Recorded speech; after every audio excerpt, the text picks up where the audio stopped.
ಅರ್ಚಕ್ರೆ, ನಮ್ಮ ಮಾವ ಸೋಲಿಲ್ಲದ ಸರ್ದಾರ, ಅವನ್ ಸುಖವಾಗಿರ್ಲಿ ಅಂತ ಪೂಜೆ ಮಾಡಿ. ಆಯ್ತಮ್ಮ. ನೀ ಸುಖವಾಗಿರುವಂತ ಬೇಡವಾ? ಅಯ್ಯೋ ಮಾವ, ನೀನ್ ಸುಖವಾಗಿದ್ರೇನೆ ನಾವೆಲ್ಲ ಸುಖವಾಗಿರೋದು.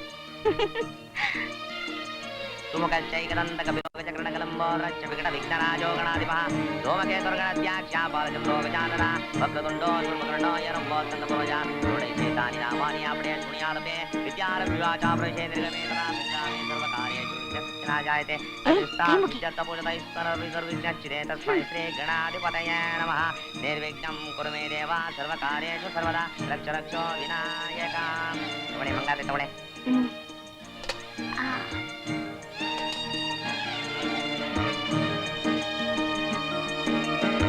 ಶತಮಾನಂ ಭವತಿ ಶತಾಯು ಪುರುಷ ಶತೇಂದ್ರಿಯ ಆಯುಷ್ಯೇವೇಂದ್ರಿಯ ಪ್ರತಿಷ್ಠತಿ. ದೀರ್ಘಾಯುಷ್ಮಾನ್ ಭವ. ಬಾಬಾ ಸಾಕು ಸಾಕು.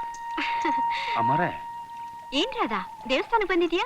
ಹೌದಮ್ಮ ಅವರೇ, ಇವತ್ತು ನಮ್ಮ ಮಾವನ ಹುಟ್ಟದಬ್ಬ. ಏನ್ ಕೃಷ್ಣ, ನಿಮ್ಮ ಹುಟ್ಟದಬ್ಬ ಅಂತ ನನಗೆ ಹೇಳಲೇ ಇಲ್ವಲ್ಲ? ಅಮ್ಮ ಅವರೇ, ನಮ್ಮ ಮಾವನ ಜ್ಞಾಪಕದಲ್ಲಿರೋದು ಒಂದೇ. ಏನು?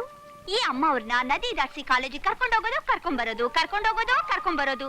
ಅದೇನ್ ಮೋಡಿ ಮಾಡಿದಿರೋ ಏನೋ, ಕುಂತ್ರು ನಿಂತ್ರು ನಿಮ್ಮನ್ನೇ ನೆನೆಸ್ಕೊತಾ ಇರ್ತಾನೆ.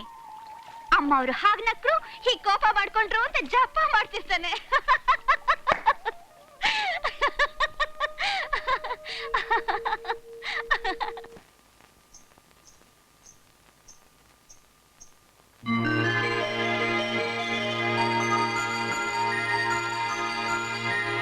ಅಮ್ಮವ್ರೆ, ನೀವು ಎಕ್ಕದ ಗಣಪತಿ ಪೂಜೆ ಮಾಡೋಕ್ ಬಂದ್ರಾ? ಮನ್ಸಲ್ಲಿರೋರ್ನೇ ವರ್ಸೋ ಹಾಗಾಗ್ಲಿ ಅಂತ ನೀನು ಮುಡುಪ್ ಕಟ್ಟಕ್ ಬಂದ್ಯಾ? ಆಹಾ, ನಮ್ಮೂರ್ನಲ್ಲಿ ನಿಮ್ ಕೈ ಹಿಡಿಯುವಂತ ಗಂಡಿ ಯಾರಿದ್ದಾರೆ? ನಂದಿರ್ಲಿ. ಯಾರಿಗೋಸ್ಕರನೇ ನಿನ್ನೆ ಈ ಪ್ರೇಮ ಪೂಜೆ? ನಂದ ಆಮೇಲೆ.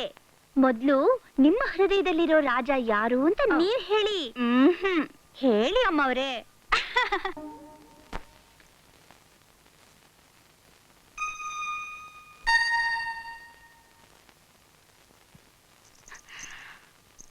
ಏನಮ್ಮವ್ರೆ, ಹೇಳಕ್ ನಾಚಿಕೆ ಆಗುತ್ತೆ ಅಂತ ಕೈಯಲ್ಲಿ ಬರ್ಕೊಂಡಿದ್ದೀರಾ? ನೀನ್ ಮಾತ್ರ ಏನು ಹೇಳಕ್ ನಾಚಿಕೆ ಅಂತ ಕೈ ಮೇಲೆ ಬರ್ಕೊಂಡಿದ್ಯಾ? ಎಲ್ಲಿ ತೋರ್ಸು. ನೀವ್ ತೋರ್ಸಿ. ನೀನ್ ಮೊದಲು ತೋರ್ಸು. ತೋರ್ಸಿ ಅಮ್ಮವ್ರೆ. ನೀನ್ ತೋರ್ಸು. ತೋರ್ಸಿ ಅಮ್ಮವ್ರೆ. ನಾನ್ ತೋರ್ಸೋದು ಬೇಡ, ನೀನ್ ತೋರ್ಸೋದು ಬೇಡ. ನಾವಿಬ್ರು ಕೃಷ್ಣ ಸನ್ನಿಧಿಗೆ ಹೋಗಿ ಹೂ ಇಡೋಣ. ಯಾರು ಹೂ ಮೊದಲು ಬೀಳುತ್ತೋ ಅವ್ರು ತೋರಿಸ್ಬೇಕು. ಮಾತಿಗೆ ತಪ್ಪಲ್ಲ ತಾನೆ? ಸರಿ ಬನ್ನಿ.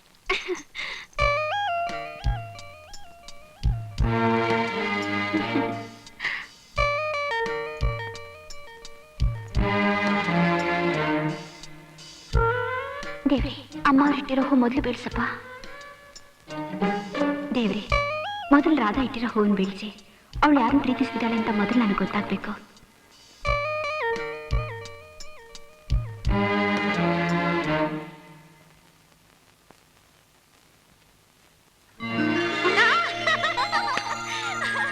ಅಮ್ಮವ್ರೆ, ನಿಮ್ಮ ಹೂವೇ ಮೊದಲು ಬಿತ್ತು, ನೀವೇ ತೋರಿಸ್ಬೇಕು. ತೋರಿಸಿ.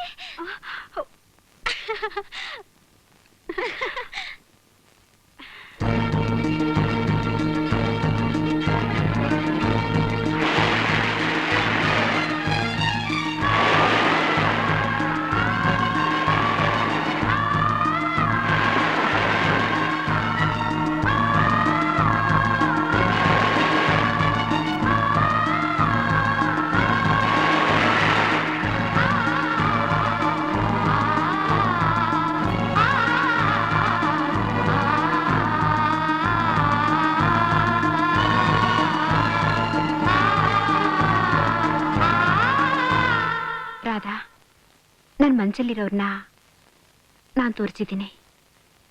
ಈಗ ನಿನ್ನ ಮನಸ್ಸಲ್ಲಿರೋರ್ನ ನೀನು ತೋರಿಸ್ಲೇಬೇಕು. ರಾಧಾ, ತೋರಿಸು. ತೋರಿಸು. ತೋರಿಸಲ್ಲ. ಏ ರಾಧಾ, ಎಲ್ಲಿ ಹೋಗ್ತೀಯಾ?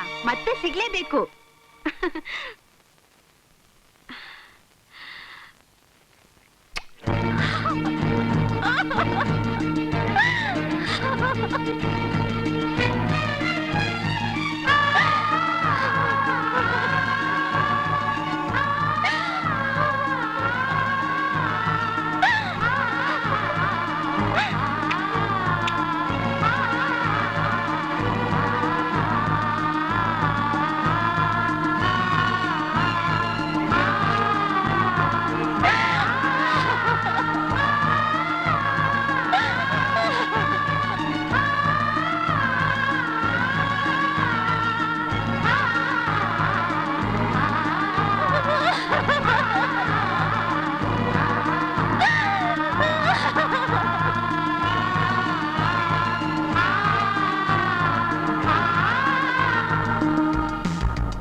ದೇವಸ್ಥಾನದ ವಿಚಾರವಾಗಿ ದಿವಾನರು ಎಲ್ಲ ಹೇಳಿದ್ದಾರೆ. ತಲತಲಾಂತರದಿಂದ ಬಂದಿರತಕ್ಕಂತ ಆಚರಣೆಯನ್ನು ಮುಂದುವರಿಸಿಕೊಂಡು ಹೋಗೋದಕ್ಕೆ ತಪ್ಪೇನಿಲ್ಲ. ಇದಕ್ಕೆ ಯಾವುದೇ ರೀತಿ ಸಹಾಯವನ್ನ ಮಾಡೋದಕ್ಕೂ ನಾವು ಸಿದ್ಧವಾಗಿದ್ದೀವಿ ಅನ್ನೋ ಭರವಸೆನ ನಿಮಗೆ ಕೊಡ್ತಾ ಇದ್ದೀನಿ. ತುಂಬಾ ಸಂತೋಷ ಸ್ವಾಮಿ. ಯಜಮಾನ್ರ ಮಾತು ಅಂದ್ರೆ ಪೂರಾ ಸಕ್ಕರೆ ಇದ್ದಂಗೆ ಅಂತ ನಾನು ಆಗ್ಲೇ ಹೇಳಿಲ್ವೇಂದ್ರಣ್ಣ. ಇಂಥ ಜಮೀನ್ದಾರರು ನಮಗ್ ಸಿಗೋದಿಕ್ಕೆ 7 ಜನ್ಮದ ಪುಣ್ಯ ಮಾಡಿದ್ವಿ. ಅದ್ರೊಳಗಾಗೂ ರೈತಾಪಿ ಜನಗಳನ್ನ ಕಂಡ್ರೆ ತಮ್ಮ ಸ್ವಂತ ಮಕ್ಕಳಿಗಿಂತ ಚೆನ್ನಾಗಿ ನೋಡ್ಕೊಳ್ತಾರೆ. ಹಂಗಾರಿನ್ ಸ್ವಂತ ಮಕ್ಕಳನ್ನ ತಬ್ಲಿ ಮಕ್ಕಳನ್ನ ನೋಡ್ಕತಾರ. ರಾಮಗೌಡ ವಸಿ ಅದಮ್ಕೊಂಡಿರ್ತೀಯ. ಅದಕ್ಕೆಲ್ಲ ನಾ ಇರೋದು. ಪ್ರತಿ ವರ್ಷದಂಗೆ ಈ ವರ್ಷನೂ ಕೋಲಿನ್ ಸ್ಪರ್ಧೆ ಇಟ್ಕೋಬೇಕು ಅಂತ ಜನತೆ ಎಲ್ಲ ತೀರ್ಮಾನ ಮಾಡ್ಕೊಂಡಿದ್ದಾರೆ. ಗೆದ್ದೋರ್ಗೆ ಜಮೀನ್ದಾರರು ಆ ವರ್ಷದ ವೀರ ಅಂತ ಬಿರುದು ಕೊಟ್ಟು 501 ರೂಪಾಯಿ ಕೊಡೋದು ವಾಡಿಕೆ. ದಿವಾನ್ರೇ, ಎಲ್ಲಾ ಪದಾರ್ಥಗಳ ಬೆಲೆಗಳು ಇತ್ತೀಚೆಗೆ ವಿಪರೀತವಾಗಿರೋದ್ರಿಂದ ಪದ್ಧತಿ ಪ್ರಕಾರ 500 ಕೊಟ್ರೆ ಏನೂ ಸಾಲೋದಿಲ್ಲ. ಇನ್ನೊಂದು 500 ಸೇರಿಸಿ ಇನ್ನು ಮೇಲೆ 1000 ರೂಪಾಯಿ ಕೊಡಿ. ಹೊಡಿ ರಾಜ, 1000 ರೂಪಾಯಿ ಯಾರಿಗುಂಟು ಯಾರಿಗಿಲ್ಲ. ಈ ವರ್ಷದ ವೀರ ಯಾವನಾಗ್ತಾನೋ ಅದೇನ್ ಕತೆನೋ. ನೀನೇ ಆಗ್ಬಿಡು ದಿವಾನಪ್ಪ. ಹೊಸಿ ಅದಮ್ಕೊಂಡಿರ್ತೀಯ. ಆಯ್ತಪ್ಪ. ನಾನ್ ವೀರ ಆಗಿ ಅದ್ ಯಾವ ದೇಶದ ಮೇಲೆ ದಂಡೆತ್ಕೊಂಡು ಹೋಗೋದೈತೆ. ಬಿಡ್ತುವನ್ನಿ ದಂಡೆತ್ತಕ್ ಆಗದೆ ಹೋದ್ರು ಬೆಂಡೆತ್ತೋದನ್ನ ತಡ್ಕೊಳಕ್ಕಾದ್ರೂ ಈರ ಅನ್ಸ್ಕೊಳ್ಳೋದ್ ಬೇಡವ್ರ. ಮುಚ್ಕೊಳ್ಳಲೇ ಬಾಯ. ಬಿಡಿಗೌಡ್ರೆ, ಈ ಸಲ ಕೃಷ್ಣನೇ ವೀರ ಅನ್ಸ್ಕೊಂತಾನೆ. ಮುಚ್ಕೊಂಡ್ ನಿಂತ್ಕೊಳ್ಳಿ. ಆ ಕೃಷ್ಣ ಅಂತಿದ್ದಂಗೆ ಉಷ್ಣಾನ ನನಗೆ ಹಂಗೆ ಹರ್ಕೊಂಡು ಹೊಂಟೋಯ್ತಾಗೆ. ಹೋದ ವರ್ಷ ಅವ್ನ್ ಗೆದ್ದು ವೀರ ಅನ್ನಿಸ್ಕೊಂಡಿದ್ದಕ್ಕೆ ಜನಗಳ ಮುಂದೆ ಕಮಕ್ ಕಿಮಕ್ ಅಂದೆ ನನ್ನ ಪ್ರೆಸಿಡೆಂಟ್ ಗಿರಿಗೆ ರಾಜೀನಾಮೆ ಬರ್ಕೊಟ್ಟೆ. ಈ ವರ್ಷ ಅವನ್ನ ಸೋಲಿಸ್ಲೇಬೇಕು. ಅದೆಷ್ಟನ್ನ ಖರ್ಚಾಗ್ಬಿಡಿಲ್ಲ, ಈ ಸಟ್ ಹೊಡೆದು ಸೈ ಅನ್ನಿಸ್ಕೊಳ್ಳೇಬೇಕು. ಅದಪ್ಪ ಶೆಡ್ಡು ಅಂದ್ರೆ. ಏನೋ ಇದು ವೀರಭದ್ರ, ಹೆಂಗ್ ಲೇಡಿನ ಡೆಕೋರೇಟ್ ಮಾಡ್ದಂಗೆ ಊರ್ನ ಡೆಕೋರೇಟ್ ಮಾಡ್ತಾವ್ರಲ್ಲ. ನಾಳೆ ನಮ್ಮ ಊರಿನ ಜಾತ್ರೆ ಸಾ. ಅಂದ್ರೆ 6 ವಯಸ್ಸಿಂದ ಹಿಡಿದು 60 ವಯಸ್ಸರು ಎಲ್ಲಾ ಫಿಗರ್ಗಳು ಅಟೆಂಡ್ ಆಗ್ತಾರೆ ಅಂತ ಅರ್ಥ. ಬರುವೆ ಬಿಡ್ತಾರ ಸಾ. ಅದಕ್ಕಿಂತ ಹೆಚ್ಚಾಗಿ ವೀರರ ಸ್ಪರ್ಧೆ ಬೇರೆ ಐತೆ ಸಾ. ಅಂದ್ರೆ ವೀರರು ಕೋಲಿನ ತುದಿಗೆ ಕುಂಕುಮ ಹಚ್ಕೊಂಡು ಆಕಾರದಲ್ಲಿ ಓಡಾಡ್ಬೇಕು ಸಾರ್. ಯಾರ ಕೋಲಿನ ತುದಿಯಾಗಿರೋ ಕುಂಕುಮನ ಇನ್ನೊಬ್ಬ ನನಗೆ ಹಚ್ತಾನೋ ಅವನು ಗೆದ್ದಂಗೆ ಸಾರ್. ಯಾರ ಕುಂಕುಮನ ಹಣೆಗೆ ಇಕ್ಕಿಸ್ಕೊಂತಾನೋ ಅವನು ಸೋತಂಗೆ ಸಾರ್. ನಮ್ಮೂರಿನ ಜಮೀನ್ದಾರು ಗೆದ್ದವನಿಗೆ ವೀರ ಅಂತ ಬಿರುದು ಕೊಟ್ಟು ಅಂಗರಕ್ಷಕನ್ ತರ ಇಟ್ಕೊಂತಾರೆ ಸಾರ್. ಹಂಗೆ 1,000 ರೂಪಾಯಿ ಇನಾಮ್ ಕೊಡ್ತಾರೆ ಸಾರ್. ಒಳ್ಳೆ ಸಿಚುಯೇಷನ್.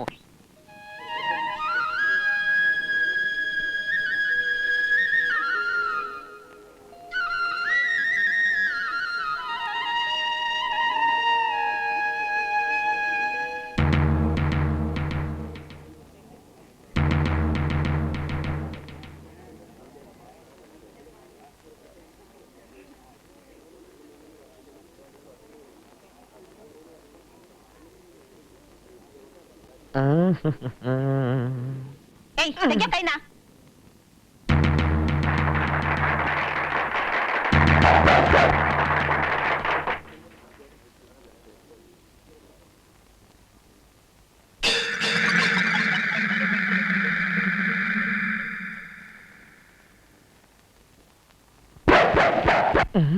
ಇದೇನಯ್ಯ ಅದು ಕೋಲ್ ಇಷ್ಟುದಾರೆ. ವೀರಭದ್ರನ ಹತ್ರ ಬೇರೆ ಜಂಬಾ ಕೊಚ್ಕೊಂಡಿದೀನಿ. ಛೇ, ನನಗ್ಯಾಕ್ಬೇಕು ಈ ವರ್ಷೆ ಎಲ್ಲ. ನಂದೇನಿದ್ರು ಶೂಟಿಂಗ್.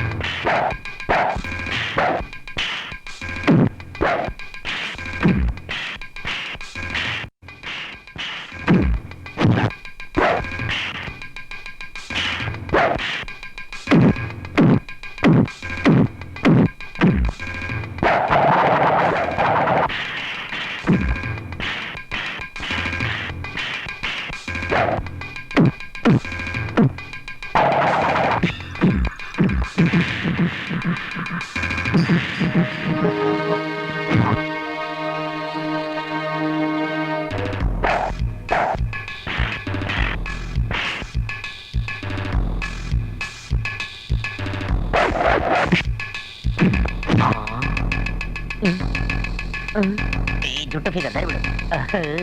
ಎತ್ತು ಕೈ.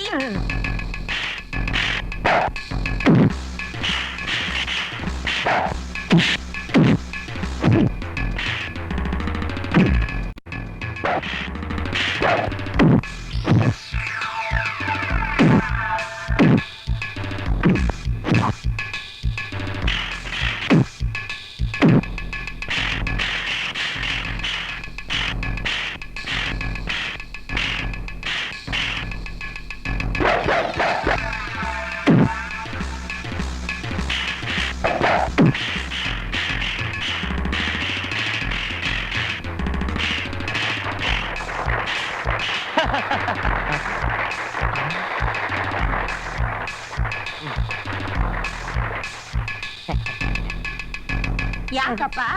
ಊಟ ಆಯ್ತಾ? ಆಯ್ತು.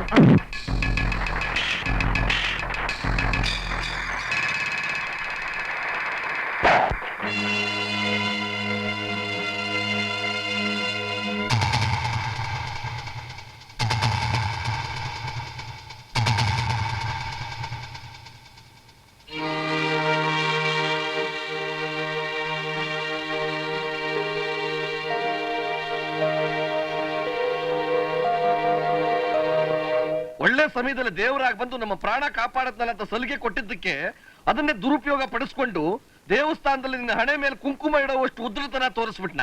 ಅಯೋಗ್ಯ. ಅವನು ಹೀಗಾಗ್ತಾನೆ ಅಂತ ನಾನ್ ತಿಳ್ಕೊಂಡಿರ್ಲಿಲ್ಲ. ಅಪ್ಪಾಜಿ, ಕೃಷ್ಣನ್ ಏನು ಅನ್ಬೇಡಿ. ಅವ್ರು ಮಾಡಬಾರ್ದೇನು ಮಾಡ್ಲಿಲ್ಲ. ಒಂದು ಹೆಣ್ಣಿಗೆ ಸಿಂಧೂರ ಇಡೋದು ಅಂತ ಘೋರವಾದ ಅಪರಾಧ ಏನಲ್ಲ. ನಿನ್ನ ಹಣೆ ಮೇಲೆ ಕುಂಕುಮ ಇಡಬೇಕಾದ್ದು ನಿನ್ನ ಗಂಡ ಕೃಷ್ಣನೇ ನನ್ ಗಂಡ. ರುಕ್ಮಿಣಿ, ಸಾಧ್ಯ ಇಲ್ಲಮ್ಮ. ಈ ಜನ್ಮದಲ್ಲಿ ನೀನು ಕೃಷ್ಣನ್ ಮದುವೆ ಮಾಡ್ಕೊಳಕ್ ಸಾಧ್ಯ ಇಲ್ಲಮ್ಮ. ಯಾಕೆ ಸಾಧ್ಯವಿಲ್ಲ ಅಪ್ಪಾಜಿ? ಕೃಷ್ಣ ಕೇವಲ ದೋಣಿ ನಡೆಸೋನು. ನಿಮ್ಮ ಶ್ರೀಮಂತಿಗೆಗೆ ಸರಿಸಮಾನ ಇಲ್ಲ ಅಂತನ? ಅವ್ರ ಗುಣದಲ್ಲಿ ನಮಗಿಂತ 10ರಷ್ಟು ಜಾಸ್ತಿ ಇದ್ದಾರೆ. ಅವ್ರ ಹತ್ರ ದುಡ್ಡಿಲ್ಲೇ ಇರ್ಬೋದು, ಅದಕ್ಕಿಂತ ಹೆಚ್ಚಾಗಿ ಮನುಷ್ಯತ್ವ ಇದೆ. ನೀನು ದುಡುಕ್ತಾ ಇದ್ದೀಯಮ್ಮ, ದುಡುಕ್ತಾ ಇದ್ದೀಯಾ? ಇಲ್ಲ ಅಪ್ಪಾಜಿ, ನನ್ನ ಸಂಪೂರ್ಣ ರಕ್ಷಣೆ ಭಾರನ ಯಾವತ್ತು ನೀವು ಕೃಷ್ಣನ್ ವಹಿಸಿದ್ರು ಆವತ್ತಿನಿಂದ ಈ ಗಳಿಗೆವರೆಗೂ ಕೃಷ್ಣನೇ ನನ್ನ ಮನಸ್ಸು ತುಂಬಾ ತುಂಬಿಕೊಂಡಿದ್ದಾರೆ. ಇದನ್ನು ಬದಲಾಯಿಸೋಕೆ ಯಾವ ದೇವರಿಂದಲೂ ಸಾಧ್ಯವಿಲ್ಲ. ರುಕ್ಮಿಣಿ, ಈ ಮಣ್ಣಲ್ಲಿ ಹುಟ್ಟಿದ ಯಾವುದೇ ಹೆಣ್ಣು ಮಕ್ಕಳು ತನ್ನ ಕುತ್ತಿಗೆಗೆ 2 ಸಾರಿ ತಾಳಿ ಕಟ್ಕೊಳ್ಳೋದಕ್ಕೆ ಸಾಧ್ಯ ಇಲ್ಲಮ್ಮ.